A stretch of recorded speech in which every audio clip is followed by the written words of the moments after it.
ત્રણ પરમ નિદાનો કહો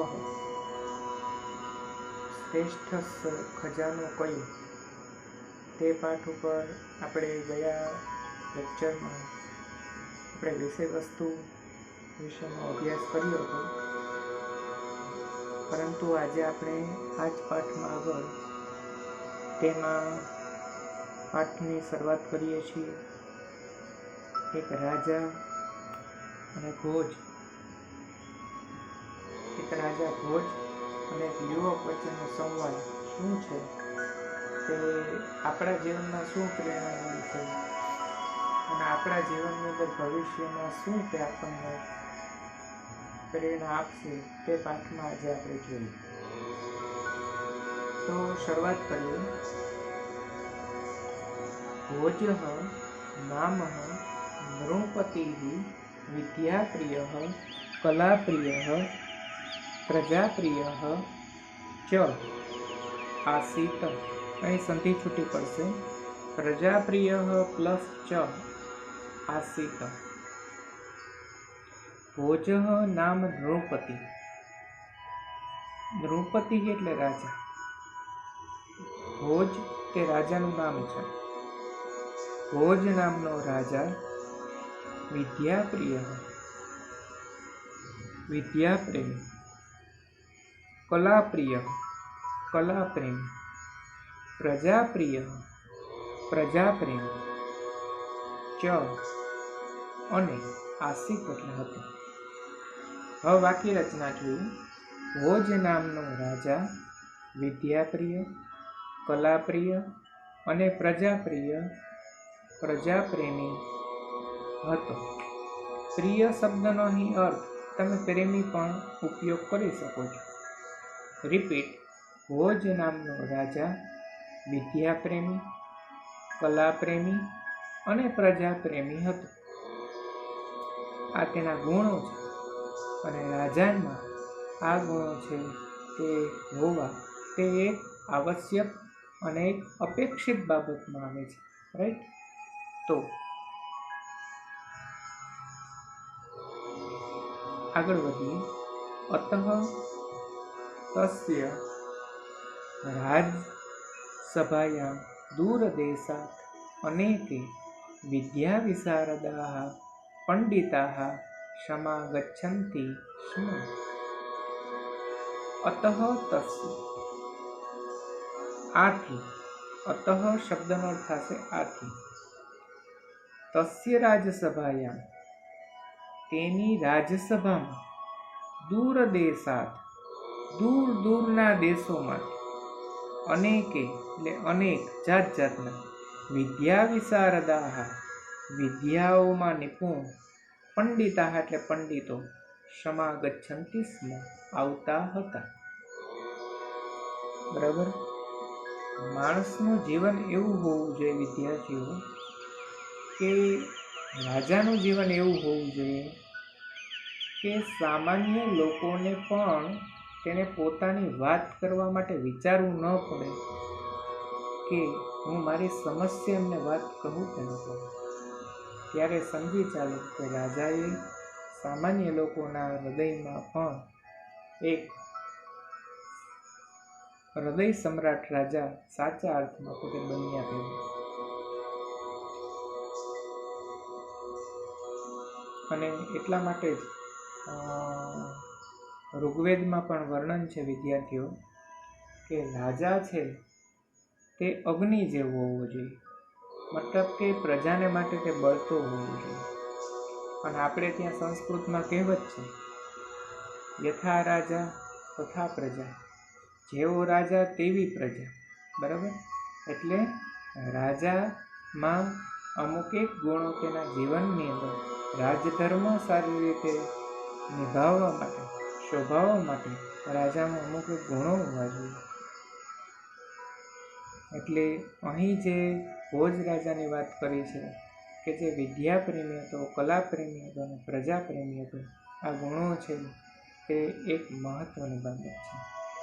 હવે તે બીજી પંક્તિમાં શું અહીં કહેવામાં આવ્યું છે अतः तस्य राज्यसभायां दूरदेशात् अनेक विद्याविशारदाः पंडिताः समागच्छन्ति स्म।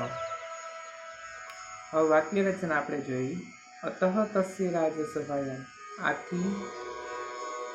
આથી તેની રાજ્યસભામાં દૂર દૂરના દેશોમાંથી અનેક વિદ્યાઓમાં નિપુણ પંડિતો આવતા હતા।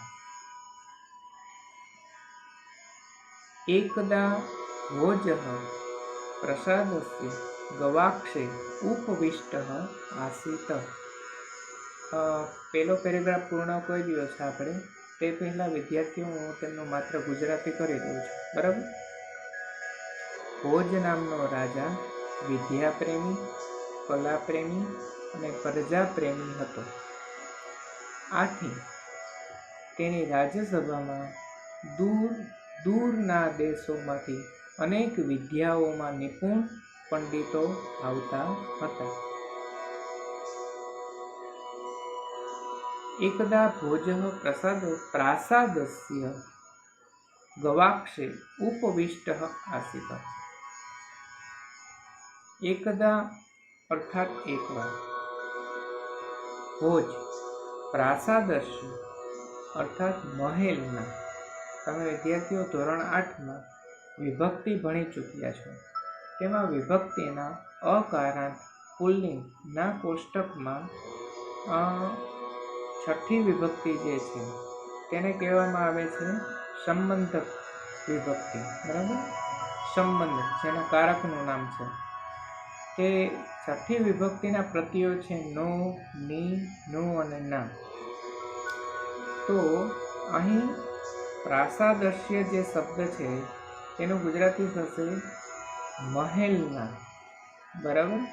એટલે અહીં એટલા માટે હું તમને વિદ્યાર્થીઓ વ્યાકરણ કહેતો જાઉં છું, જેથી કરીને માત્ર વ્યાકરણ ભણવાની વાત આવે તો ત્યારે થોડુંક એમ હાર્ડ લાગે, નકરું વ્યાકરણ, પરંતુ ઉદાહરણની સાથે સાથે જ્યારે આપણે વ્યાકરણ ભણતા જઈએ તો એ વ્યાકરણ આપણા માટે સહેલું બની જાય, બરાબર વિદ્યાર્થીઓ। તો અહીં શું કહે છે, ગવાક્ષે, ગવાક્ષેનો શબ્દનો અર્થ થશે ઝરૂખામ। એ ગવાક્ષ શબ્દ જે છે તે પણ એક વિભક્તિનો શબ્દ છે વિદ્યાર્થી, અને તે વિભક્તિ આવશે સપ્તમી વિભક્તિ। તમે કોષ્ટકનો અભ્યાસ કરો ધોરણ 9માં, હવે તમારે વિભક્તિ આવશે, પરંતુ વિદ્યાર્થીઓ ધોરણ 8માં તમે વિભક્તિનું પહેલું કોષ્ટક જે છે અકારાંત પુલ્લિંગ, એ તો તમે ભણી જ ચૂક્યા છો, રાઈટ। તો એના આધાર ઉપર તમને વિભક્તિ તમને વિસરાઈ ન જાય એ હેતુથી હું અહીં તમને વ્યાકરણનો ટોપિક રિપીટ કરતો જાઉં છું।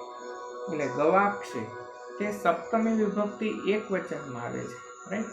મતલબ કે જનેહે, જનયોહો, જનેસુ, રામે, રામયોહો, રામેસુ, આ બધા ઉદાહરણ છે વિદ્યાર્થી, બરાબર।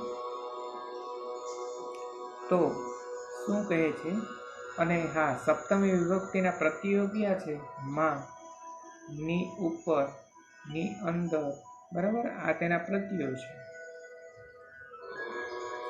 એટલે અહીં ગવાક્ષે એટલે ઝરૂખા ઉપર, ઉપવિષ્ટ, ઉપવિષ્ટ એટલે બેઠેલો, આસિત એટલે હતો। આસિત જે છે વિદ્યાર્થીઓ તે ભૂતકાળનું ક્રિયાપદ છે, રાઈટ। ભૂતકાળનું ક્રિયાપદ દર્શાવવા માટે આપણા ભૂતકાળમાં બે પદ્ધતિ છે, બરાબર। એટલે બંને પદ્ધતિઓ જે છે આપણે જ્યારે કાળ ભણશું ત્યારે હું તમને કહીશ, બરાબર। એક સ્મ શબ્દની પાછળ સ્મ લગાડીને ભૂતકાળનું તમે રૂપ મૂકી શકો, અને એક તેના પ્રત્યે અને આગળ એક અ લગાડીને તમે ભૂતકાળનું રૂપ બનાવી શકો, બરાબર।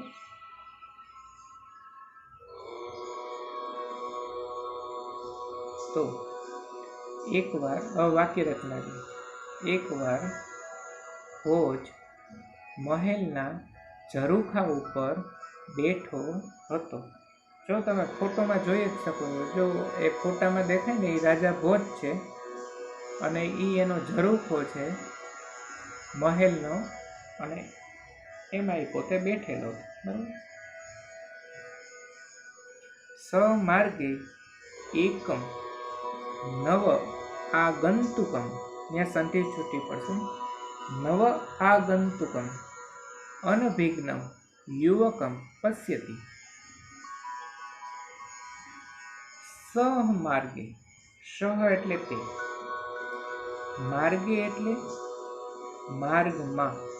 હમણાં જ આપણે સપ્તમી વિભક્તિ જોઈએ ને વિદ્યાર્થી, માં ની અંદર, ની ઉપર બરાબર, માં ઉપર, એટલે તે માર્ગમાં એકમ એટલે એક, નવ આગંતુકમ નવા આવનાર, આગંતુકમ અર્થાત આવનાર, નવ એટલે નવા, અનભિજ્ઞમ અજાણ્યા, અપરિચિત, યુવકમ યુવકને, આ દ્વિતીય વિભક્તિ અહીં લાગુ પડે, યુવકમ, અને તેના પ્રત્યયો છે ને, એક જ પ્રત્યય છે દ્વિતીય વિભક્તિનો, તે છે ને બરાબર. તો નવા આવનાર અથવા નવા આવનાર અપરિચિત યુવકને પશ્યતિ જુએ છે.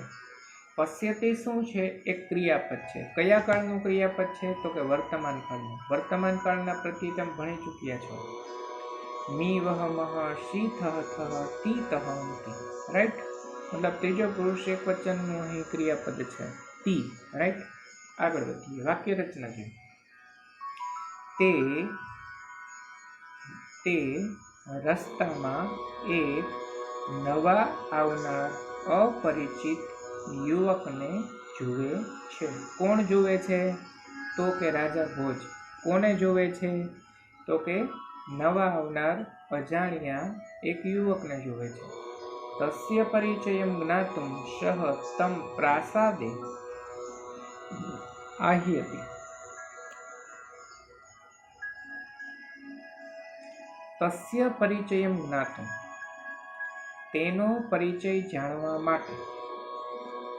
તસ્ય એટલે તેનો, પરિચયમ પરિચય, જ્ઞાતુમ જાણવા માટે, સહ તે, તમ તેને, પ્રાસાદે મહેલમાં. જો અહીં એક યાદ રાખવાનું છે, પ્રાસાદ શબ્દ છે. પ્રાસાદ એટલે મહેલ, પ્રસાદ નથી. પ્રાસાદે આહ્યતિ બોલાવે છે, રાઈટ. શું કહે છે? તેનો પરિચય જાણવા માટે તે તેને મહેલમાં બોલાવે છે. કોણ કોને બોલાવે છે? રાજા યુવકને. કયા કારણથી? તો કે તેનો પરિચય જાણવા માટે. તતઃ તયોઃ, સંધિ છૂટી પડશે, તતઃ પ્લસ તયોઃ, મધ્યે એવં વાર્તાલાપઃ સંજાતઃ.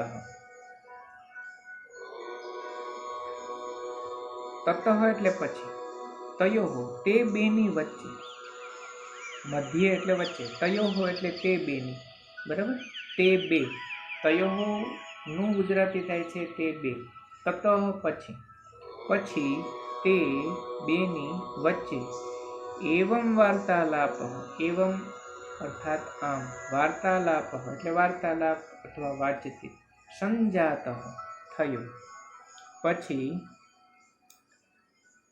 પછી તે બેની વચ્ચે આમ વાર્તાલાપ અથવા વાતચીત થઈ, બરાબર. અહીં વિદ્યાર્થીઓ જો આગળની લીટીમાં જ્ઞાતુમ શબ્દ છે, મેં તમને તેના વિશે ઉલ્લેખ ન કર્યો, પરંતુ હું તમને કહી દઉં, તે કૃદંતનો એક છે, તેમાં કૃદંત લાગુ પડે. જ્ઞાતુમ તમારે ધોરણ 9 2 કૃદંત ભણવામાં આવશે. એમાં એક હેત્વર્થ આવશે અને એક સંબંધક આવશે, બરાબર. એમાં હેત્વર્થ કૃદંતને ઓળખવા માટે એક જ તેનો પ્રત્યય છે, તે છે તુમ, બરાબર. એટલે હું બીજા પેરેગ્રાફનું એક ભાષાંતર ફરી પાછું તમને કરી દઉં. એકવાર ભોજ મહેલના ઝરૂખા ઉપર બેઠેલો હતો અથવા બેઠો હતો. તે માર્ગમાં રસ્તામાં નવા આવનાર અપરિચિત યુવકને જુએ છે. તેનો પરિચય જાણવા તેને મહેલમાં બોલાવે છે. પછી તે બેની વચ્ચે આમ વાર્તાલાપ અથવા વાતચીત થઈ. હવે આપણે જોઈએ કે આ બંનેના સંવાદમાંથી આપણા જીવનમાં શું પ્રેરણા મળે છે. ભોજે કહ્યું, ભવાન કહ વર્તતે. ભવાન, આપણે ઇંગ્લિશમાં બોલીએ હું આવ્યું, તમે કોણ છો, એમ સંસ્કૃતમાં બોલવા માટે ભવાન કહ વર્તતે. ભવાન અર્થાત તમે, કહ એટલે કોણ, વર્તતે એટલે છો, તમે કોણ છો. બરાબર. યુવક બોલ્યો, અહમ ઘટપંડિત અસ્મિ. અહમ અર્થાત હું, ઘટપંડિત એટલે ઘટપંડિત અર્થાત પૂર્ણ જ્ઞાન. બરાબર. જેમ ઘટપંડિત, ઘટ એટલે ઘડો. બરાબર. એટલે ઘડો કેમ પોતે આખો પાણીથી ભરેલો હોય છલોછલ, એમ અહીં ઘટપંડિત શબ્દ કહીને યુવક પોતાની જાતને પરમ જ્ઞાની દર્શાવવા માટે થઈને અહીં ઘટપંડિત શબ્દ વાપરે છે. અસ્મિ એટલે છું, હું ઘટપંડિત છું, અર્થાત પૂર્ણ જ્ઞાની છું. તો રાજા ભોજ બોલ્યો, ઘટપંડિત. તેને નવાઈ લાગી, કારણ કે રાજા હતા ને તે વિદ્યાપ્રેમી હતા. એટલે વિદ્યાપ્રેમી હોવાને લીધે થોડુંક એને પણ એમ હોય કે મારાથી પણ વધારે ચડિયાતો જ્ઞાની આ વળી કોણ કે જે પોતાની જાતને પૂર્ણ જ્ઞાની કહે છે. એટલે એને નવાઈ લાગી. કહે છે ઘટપંડિત નવાઈ સાથે, કિમ નામ ઘટપંડિત ઇતિ. કિમ એટલે શું, નામ અર્થાત એટલું.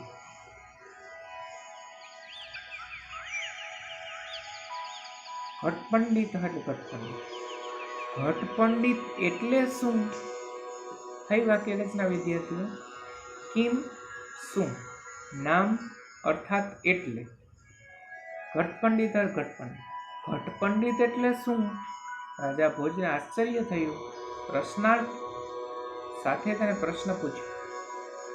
યુવક બોલ્યો, યથા ઘટે પરિપૂર્ણમ જલમ તિષ્ઠતિ.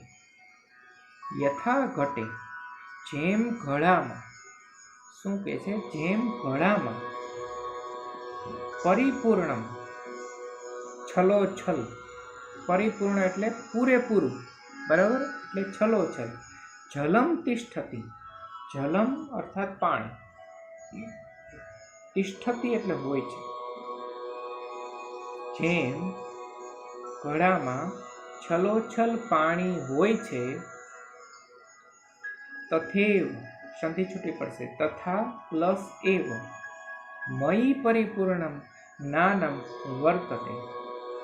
તેવી જ રીતે તથા એવ, તથા પ્લસ એવ, એવ એટલે જ, તથા એટલે તેવી જ રીતે. બરાબર. મયી મારામાં, પરિપૂર્ણમ પરિપૂર્ણ એટલે પૂરેપૂરું, જ્ઞાનમ વર્તતે જ્ઞાન છે. હવે આપણે આખી બે લીટીનું ભાષાંતર જોઈએ. જેમ ઘડામાં પાણી છલોછલ હોય છે, જેમ ઘડામાં છલોછલ પાણી હોય છે, તેવી જ રીતે મારામાં પૂરેપૂરું જ્ઞાન છે. અતઃ અહમ સ્વ આત્માનમ, સંધિ છૂટી પડશે, સ્વ પ્લસ આત્માનમ ઘટપંડિતઃ મન્યે. અતઃ અર્થાત આથી, અહમ હું, સ્વ આત્માનમ પોતાની જાતને અથવા મારી જાતને, ઘટપંડિતમ મન્યે ઘટપંડિત માનું છું. બરાબર. હવે જો પોતાનો પરિચય પૂર્ણ જ્ઞાની તરીકે યુવક આપ્યો. રાઈટ. એટલે હવે યુવક શું કીધું તેને આપણે ફરી પાછું માત્ર એક ગુજરાતીમાં હું તમને રિપીટ કરું છું. જેમ ઘડામાં છલોછલ પાણી હોય છે તેવી જ રીતે મારામાં પરિપૂર્ણ જ્ઞાન છે. આથી હું મારી જાતને ઘટ પંડિત માનું છું.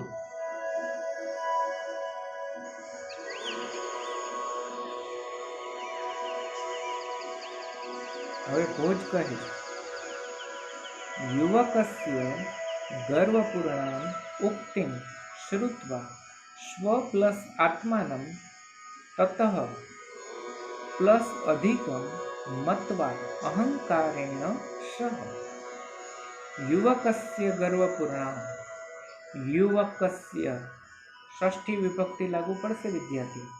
યુવકનું, હું જ્યારે એમ બોલું ષષ્ઠી વિભક્તિ એટલે તમારે સમજવું કે એ શબ્દની પાછળ ચારમાંથી કોઈ એક પ્રત્યય લાગુ પડશે. નો, ની, નું, ના.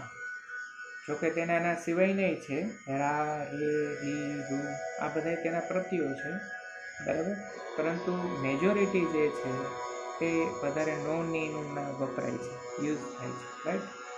એટલે શું કહે છે, યુવકનું, બરાબર, ગર્વપૂર્ણ એટલે ગર્વપૂર્ણ, ઉક્તિમ શ્રુત્વા, ઉક્તિમ અર્થાત વચન, શ્રુત્વા સાંભળીને, સ્વ આત્માના પોતાની જાતને, સ્વ એટલે પોતાની, આત્માના એટલે જાત, પોતાની જાતને, તતઃ પ્લસ અધિકમ તેનાથી પણ, અહીં સંધિ છૂટી પડતા 3 શબ્દો બનશે, સોરી. તતઃ પ્લસ અપી પ્લસ અધિકમ, તેનાથી પણ વધારે અથવા ચડિયાતી, બરાબર. તેનાથી પણ ચડિયાતી, મત્વા એટલે માનીને, અહંકારેણ અહંકારની સાથે, બરાબર. હવે આટલું કાઉન્સમાં આપેલું છે. હવે આ તમને ક્યારે સમજાશે? ચલો એક એક શબ્દ હજી કદાચ ન યાદ રહ્યું. હવે હું વાક્ય રચના બોલું. જો ભોજ પોતે, ભોજ હવે બોલ્યા, પરંતુ બોલે છે ને તો અહીં કાઉન્સમાં આપેલી લીટી શું દર્શાવે છે ખબર વિદ્યાર્થીઓ? કોઈ પણ પાત્રના મનમાં ચાલતા રહેલા વિચારો ને અહીં દર્શાવવા માટે કાઉન્સમાં ઉપયોગ કરવામાં આવે કોઈ પણ વાત. બાકી આપણને કેમ ખબર પડે કે ભોજના મનમાં શું ચાલી રહ્યું છે? એટલે અહીં નાટ્યખંડની અંદર કાઉન્સમાં આપતા રહેલા શબ્દો નાટ્યખંડને લોકમાનસમાં, પ્રેક્ષકોમાં, મનમાં આબેહૂબ નાટ્યનું ચિત્ર ઊભું કરવા માટે થઈને કાઉન્સમાં શબ્દો આપવામાં આવતા હોય છે. એટલે અહીં કાઉન્સમાં ભોજ રાજાના અંદર ચાલી રહેલા મનોભાવને વર્ણવવામાં આવ્યો છે. એટલે ફરી પાછું હું બોલું છું. યુવકસ્ય ગર્વપૂર્ણામ ઉક્તિમ શ્રુત્વા સ્વ આત્માનમ તતઃ અપી અધિકમ મત્વા અહંકારેણ સહ. અર્થાત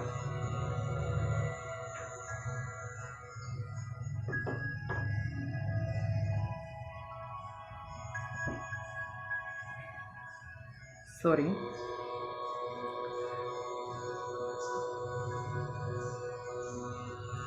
આગળ વધીએ.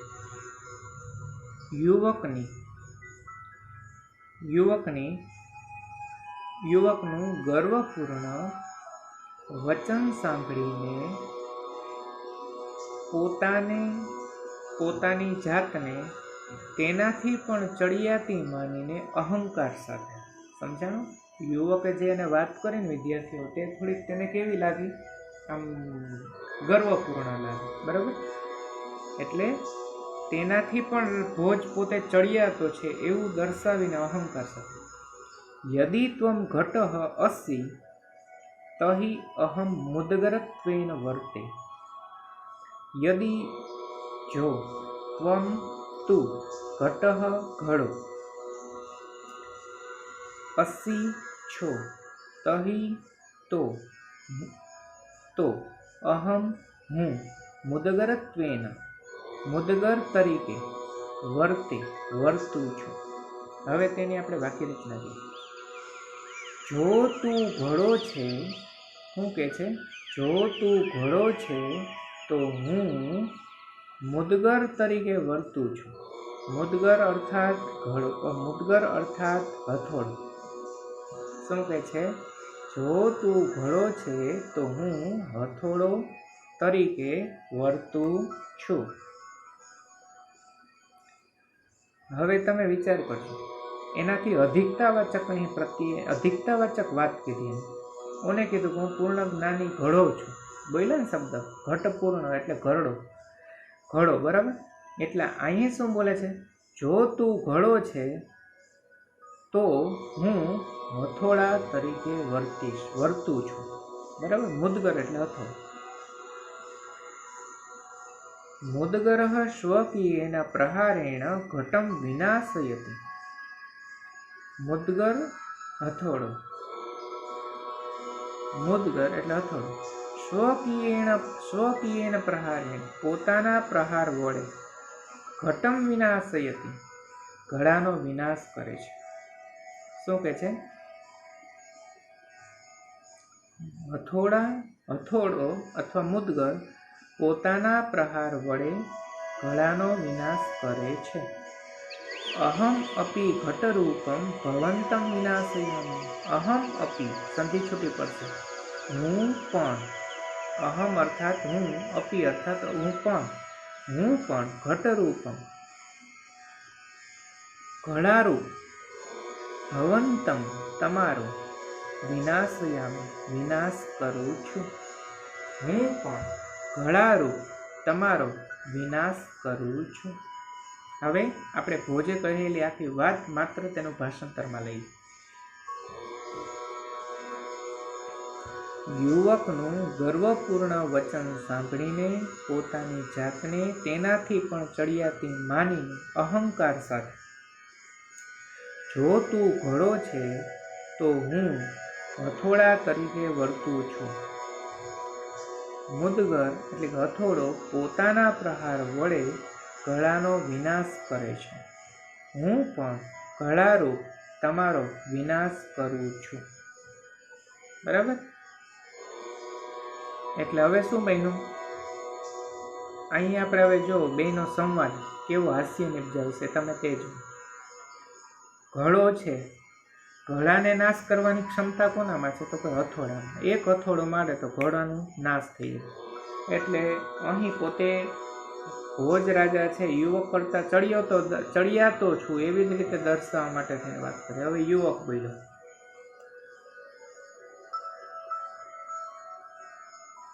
યુવક શું કહે છે? યુવક યદિ ભવાન મુદગરત્વેન વર્તિષ્યતે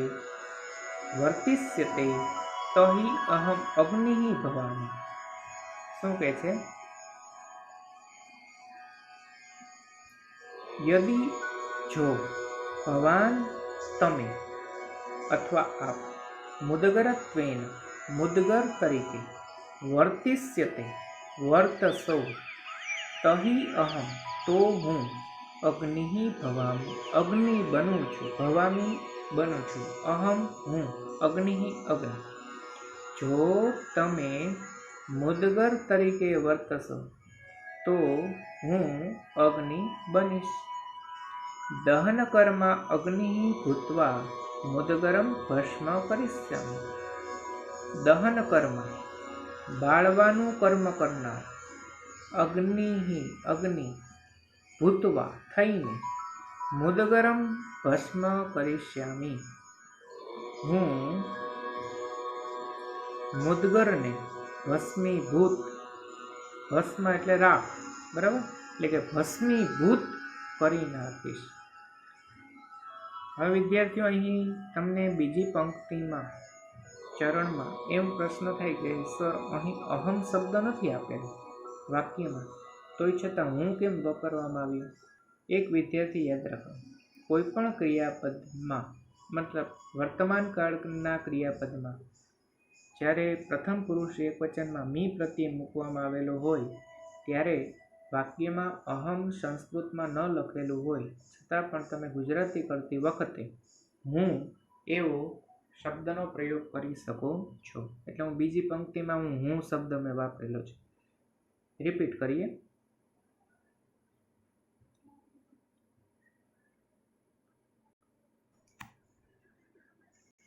યુવક કહે છે,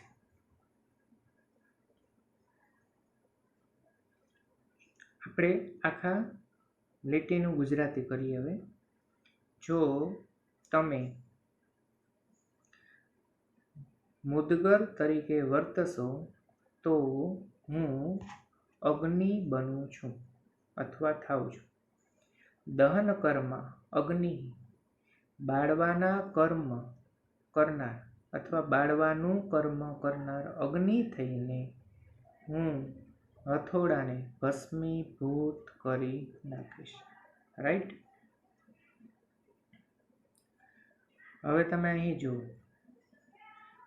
યુવક શું કહે છે? હું ઘોડો છું. તો રાજા શું બોલ્યા? હું હથોડો છું. માટીના ઘોડાને હથોડો પહોંચી જાય? તો હવે હથોડાને કોણ પહોંચી જાય? તો કે અગ્નિ. હથોડો ગમે તે હોય તેને અગ્નિ આપવામાં આવે તો હથોડો છે તે પોતે ભસ્મીભૂત થઈ જાય, રાખ થઈ જાય. બરાબર. હવે આગળ બંનેનો વાકયુદ્ધ શું ચાલે છે તેને આપણે જોઈએ. બરાબર. હવે ભોજ બોલે છે, ત્વમ યદિ વહની ત્વેન વર્તિષ્યસે. શું કહે છે વિદ્યાર્થીઓ? ત્વમ યદિ વહની ત્વેન વર્તિષ્યસે તહિ અહમ વૃષ્ટિ ભવિષ્યામિ. ભોજ હવે બોલે, ત્વમ યદિ તું જો વહની ત્વેન અગ્નિ તરીકે, વહની અર્થાત અગ્નિ, ત્વેન અર્થાત તરીકે, વર્તિષ્યસે વર્તિશ, તહિ અહમ તો હું, વૃષ્ટિ ભવિષ્યામિ તો હું વરસાદ બનીશ. શું કહે છે?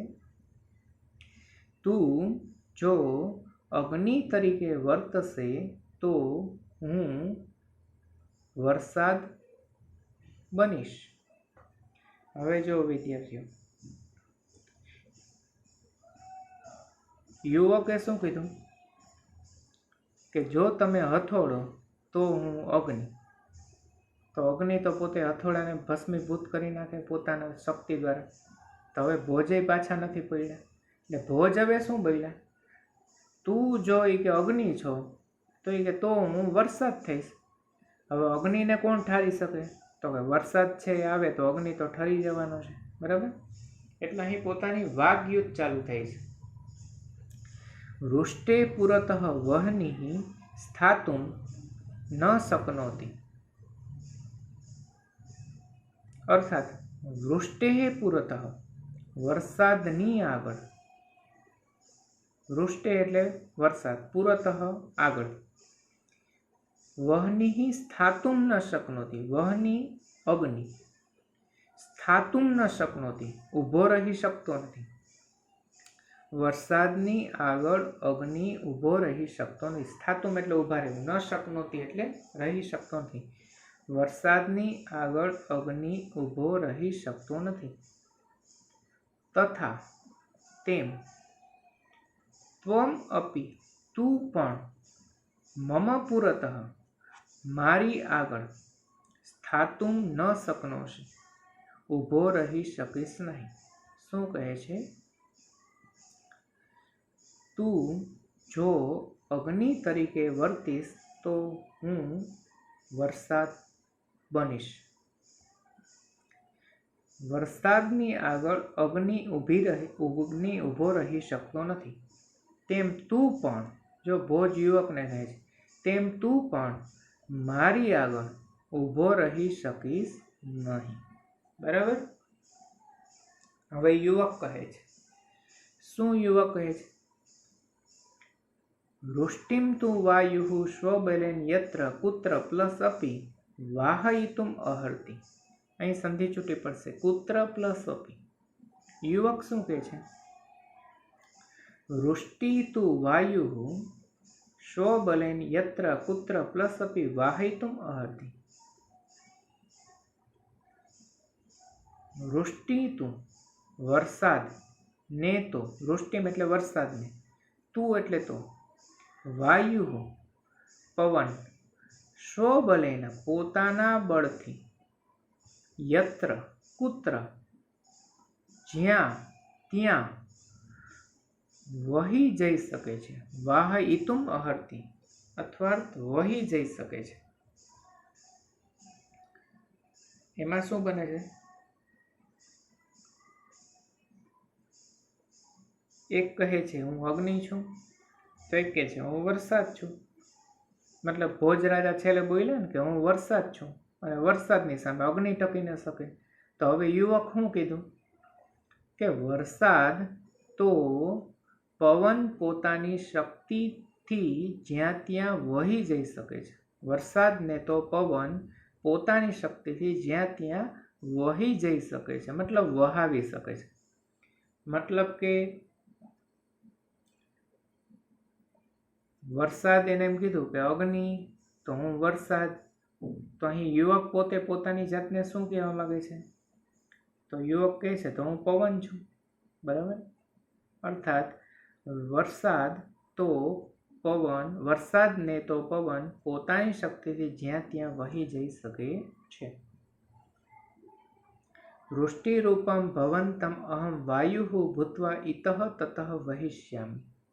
વૃષ્ટિરૂપ અર્થાત વરસાદરૂપ, ભવંતમ અહમ, સંધિ છૂટી પડશે, ભવંતમ અર્થાત તમને, અહમ હું, વાયુ ભૂત્વા પવન થઈને, ઇતઃ તતઃ આમ તેમ, વહિષ્યામિ વહી જઈશ।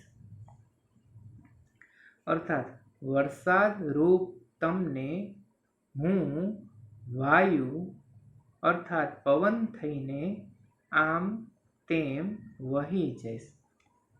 એટલે અગ્નિ ગમે તેવો હોય, પરંતુ પવન આવે તો અગ્નિ છે તે ઠરી જાય, બરાબર। યુવક બોલ્યો કે તો તમે અગ્નિ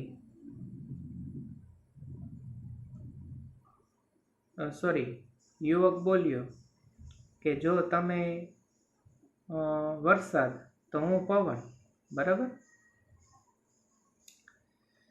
હવે ભોજરાજા બોલ્યા યદિ ભવાન વાતત્વેન વર્તિષ્યતે તહિ અહમ વાયુભક્ષઃ ભુજગઃ ભવિષ્યામિ। ભોજ કહે છે જો તમે વાતત્વેન વર્તિષ્યસે, મતલબ જો તમે પવન તરીકે વર્તશો, યદિ અર્થાત જો, ભવાન તમે, વાતત્વેન વર્તિષ્યતે, વાતત્વેન અર્થાત પવન તરીકે વર્તશો, તહિ અહમ તો હું, વાયુભક્ષક, વાયુ એટલે પવન ને ખાઈ જનારો, ભક્ષક એટલે ખાઈ જનારો, ભુજગ ભવિષ્યામિ, ભુજગ એટલે સર્પ, ભુજગ અર્થાત સર્પ, ભવિષ્યામિ એટલે બનીશ। જો તમે પવન તરીકે વર્તશો તો હું પવનને ખાઈ જનાર સર્પ બનીશ। હવે વિદ્યાર્થીઓ, સર્પ જે છે તે પોતે વાયુ સેવનથી જ પોતે જીવતો હોય, એટલે ભોજરાજા કહે છે તમે જો કે પવન હો તો એ કે હું, જો તમે કે પવન હો તો એ કે હું વાયુ ભક્ષક, મતલબ કે વાયુનું ભક્ષણ કરનાર સર્પ તરીકે વર્તીશ, બનીશ, સર્પ બનીશ। ભુજગ સન સતતમ વાયુરૂપમ ભવંતમ ભક્ષયિષ્યામિ। શું કહે છે? ભુજગ સન, સર્પ થતો હું, શન અર્થાત થતો, સર્પ થતો હું, સતતમ વાયુરૂપમ સતત પવન રૂપ, ભવંતમ તમારું, ભક્ષયિષ્યામિ મતલબ કે ભક્ષણ કરીશ। ભક્ષયિષ્યામિ વિદ્યાર્થીઓ, અહીં તે ક્રિયાપદ છે, તે ક્રિયાપદ કયું છે? તો કે તે ભવિષ્યકાળનું છે। અને એક યાદ રાખવાનું છે, ભવિષ્યકાળના પ્રત્યયો અને વર્તમાન કાળના પ્રત્યયો બંને સેમ રહેશે। તો તમે ઓળખી કઈ રીતે શકો? કદાચ પ્રશ્ન થાય તો આને ઓળખવા માટેનો એક જ માત્ર ઉપાય છે, અને તે છે તેના પ્રત્યયોથી તેની ઓળખ થતી હોય। હવે પ્રત્યય એક છે તો ભવિષ્યકાળને ઓળખવા માટેની એક એમાં ટ્રીક છે। જે શબ્દની વચ્ચે સ્ય એવો પ્રત્યય મૂકવામાં આવેલો હોય તેને ભવિષ્યકાળ કહેવામાં આવે છે। જો અહીંયા ભક્ષયિષ્યામિ એવો શબ્દ આપે એટલે વચ્ચે જો સ્ય છે, રાઈટ, એટલે ભવિષ્યકાળનું ક્રિયાપદ છે। અને આપણે ગુજરાતીમાં પણ બોલીએ જ છીએ ને, બોલ્યા શું હોય તો હું બનીશ અથવા ભક્ષણ કરીશ, ભવિષ્યકાળનું વાક્ય બન્યું, બરાબર. એટલે હવે ભોજ શું કહે છે ને તે આપણે માત્ર એનું ગુજરાતી હું કરું છું. જો તમે પવન તરીકે વર્તશો તો હું પવનને ખાઈ જનાર સર્પ બનીશ. સર્પ થતો હું સતત પવનરૂપ તમારું ભક્ષણ કરીશ.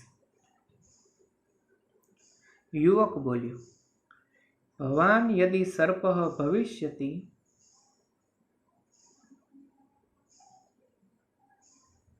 યુવક કહે છે, ભવાન યદિ સર્પ ભવિષ્યતિ તહિ અહમ સર્પ ભક્ષકો ગરુડો ભવામી. ભવાન તમે, યદિ જો, સર્પ સર્પ, ભવિષ્યતિ એટલે બનશો અથવા થશો, તહિ અહમ તો હું, સર્પ ભક્ષકો સર્પનું ભક્ષણ કરનાર, સર્પને ખાનાર, ગરુડો ભવામી ગરુડ થઈશ. જો વિદ્યાર્થીઓ વાકયુદ્ધ કેવું ચાલે છે, એકબીજાથી ચડિયાતા છે અહીં. એટલે શું કહે છે, તમે જો સર્પ થશો તો હું સર્પને ખાનાર ગરુડ બનીશ. બરાબર છે વિદ્યાર્થીઓ? જો ક્યાંથી વાત ચાલતી આવે છે હવે તમે ચેક કરો. છેક ઘોડાથી વાત ચાલી આવે છે. એવું વાગયુદ્ધ આ બંને વચ્ચે, યુવક અને ભોજ વચ્ચે ચાલુ છે. એક સર્વપ્રથમ કહે છે હું ઘોડો છું, તો ભોજ રાજા બોલ્યા કે તે હું હથોડો છું. હવે ભોજ રાજા જો હથોડો હોય તો યુવક બોલ્યો હું અગ્નિ છું. તો જો તમે અગ્નિ હોય તો અગ્નિને કોણ ઠારી શકે? તો કે વરસાદ. તો કે હું વરસાદ છું. હવે વરસાદને કોણ મિટાવી શકે? તો કે પવન. તો કે તમે વરસાદ તો હું પવન. હવે પવનને કોણ ખાઈ શકે, ભક્ષણ કરી શકે? તો કે પવનને ખાઈ, પવનનું ભક્ષણ કરી શકે તો કે સર્પ. જો તમે સર્પ તો એ કે સર્પને કોણ હવે પહોંચી શકે એનાથી ચડિયા? તો કે ગરુડ. તો એ કે હું ગરુડ. બરાબર. હવે આગળ વધીએ છીએ. હજી બંનેની વાક યુદ્ધ અહીં સતત ચાલુ જ રહે છે. હવે શું કહે છે? ભોજ રાજા બોલ્યા, વાક કેલિમ વર્ધયન, અર્થાત વાણીની રમત વધારતા. વાક કેલી એટલે વાણીની રમત, વર્ધયન એટલે વધારતા. ભોજ રાજા વાણીની રમત, અહીં એક વાણીની રમત છે.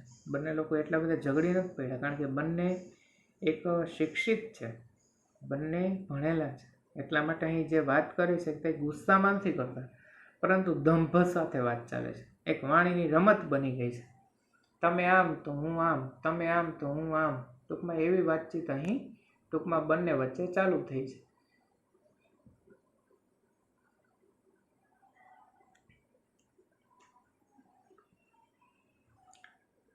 ત્વમ યદિ ગરુડઃ અસि તહિ અહમ ચક્રધારકઃ વિષ્ણુ. તું જો ગરુડ થાય તો, ત્વમ અર્થાત તું, યદિ જો, ગરુડ એટલે ગરુડ, અસી એટલે થાય, તો અથવા છો, તું જો ગરુડ છે, તહિ અહમ ચક્રધારક વિષ્ણુ, તો હું ચક્રધારી વિષ્ણુ છું. બરાબર છે. તું જો ગરુડ થાય, ત્વમ યદિ ગરુડ અસી, અસી એટલે આમ જોઈએ તો છો થાય. બરાબર. પરંતુ અહીંયા એક શબ્દ આપણે ઉમેરેલો, તું જો ગરુડ થાય તો હું ચક્રધારી વિષ્ણુ છું. જો અહીં અસીનો અર્થ આવી ગયો છું. વિષ્ણુ હું ગરુડ આરૂઢ ભવતી, સંધિ છૂટી પડશે, ગરુડ પ્લસ આરૂઢ. વિષ્ણુ ગરુડ એટલે ગરુડ ઉપર, આરૂઢ એટલે સવાર, બેસવું, સવાર, ભવતી એટલે થાય, હોય છે. વિષ્ણુ ગરુડ પર સવાર હોય છે, કારણ કે ભગવાન વિષ્ણુનું વાહન કયું? તો કે ગરુડ. બરાબર છે. એટલે અહીં શું કહે છે? તું જો ગરુડ થાય તો હું ચક્રધારી વિષ્ણુ. વિષ્ણુ ગરુડ ઉપર સવાર થાય છે. તો વિદ્યાર્થીઓ, આજે આપણે અહીં આ જે યુવક અને રાજા ભોજ વચ્ચેની જે વાકવેલી વાણીની રમત જે છે તેનો અભ્યાસ છે તે આજે અહીં સુધી રાખીએ છીએ. આગળના લેક્ચરમાં શું કહે બંનેનો સંવાદ તે આપણે જોશું. અસ્તુ. Thanks for watching video.